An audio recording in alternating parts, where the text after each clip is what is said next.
मैं अब 16 से 18 साल का हो चुका हूँ। अब मैं legally non gear two wheeler vehicle drive कर सकता हूँ। देखिए, आज के टाइम पे एक गलत सोच है एंड प्रैक्टिकली डिल्यूजनल है। अगर आपके पास कोई टीवीएस 50 लूना टाइप जिसकी कैपेसिटी 50 सीसी तक होती थी, ऐसी कोई व्हीकल नहीं है, तो आप इलीगल ड्राइविंग ही कर रहे हैं, जिसके लीगल कॉन्सिक्वेंस हो सकते हैं। देखिए, as per law, according to section 4 of motor vehicle act and 2I of motor vehicle rules, ये बात करते हैं कि ऐसे एज ग्रुप को सिर्फ 50 सीसी ऑफ इंजन कैपेसिटी वाले व्हीकल या ईवी है तो 4 किलोवाट वाले व्हीकल ही ड्राइव करने की परमिशन है। जिसकी एक और कंडीशन है कि उसकी top speed limit 75 kilometre per hour से ज़्यादा नहीं हो सकती है। देखिए, परमानेंट लाइसेंस तो भूल जाओ, लर्नर लाइसेंस भी मेजॉरिटी ऑफ द केस में वैलिड नहीं है और ना ही सही माने जाने चाहिए। क्योंकि अगर हम section 7 clause 2 and 8 clause 6 of motor vehicle act देखें तो ये साफ बोलते हैं कि जो सेक्शन 4 के अंदर एलिजिबल नहीं है उनको लर्नर लाइसेंस इशू नहीं होना चाहिए। तो अथॉरिटी क्यों इशू कर रही है, वो एक बिग क्वेश्चन मार्क है।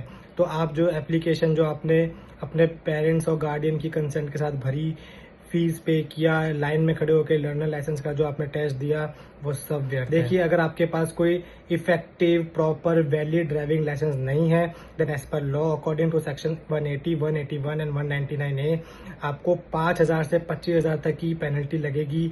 और ये जो एज ग्रुप है 16 से 18, ये जुवेनाइल मानी जाती है, तो आपके पेरेंट या गार्डियन को जेल की सजा भी हो सकती है। इसमें दो सबसे बड़े सवाल है, अगर क्या आज के टाइम पे कंपनी ऐसी vehicle with with this requirement निकाल रही है तो कितनी है, उसकी अवेलेबिलिटी कैसी है। दूसरा कि अगर ऐसी व्हीकल्स प्रैक्टिकली एग्जिस्टेंस में है ही नहीं तो आरटीओ हर साल ये जो एज ग्रुप के एप्लीकेंट्स है उनको जो लाइसेंस है वो किस आधार पे इशू कर रही है।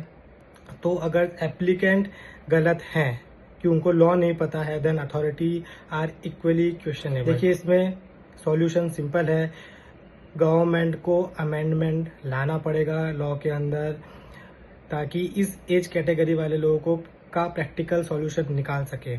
अगर नहीं निकालते हैं और अगर टाइम लगता है तो गवर्नमेंट को आरटीओ को क्लियरली इंस्ट्रक्शन देना पड़ेगा कि वो ऐसे एप्लीकेंट्स की एप्लीकेशन को इनवाइट ना करे, क्योंकि इसके लीगल कॉन्सिक्वेंस हो सकते हैं, आपके बच्चे या आपके पेरेंट्स जेल जा सकते हैं।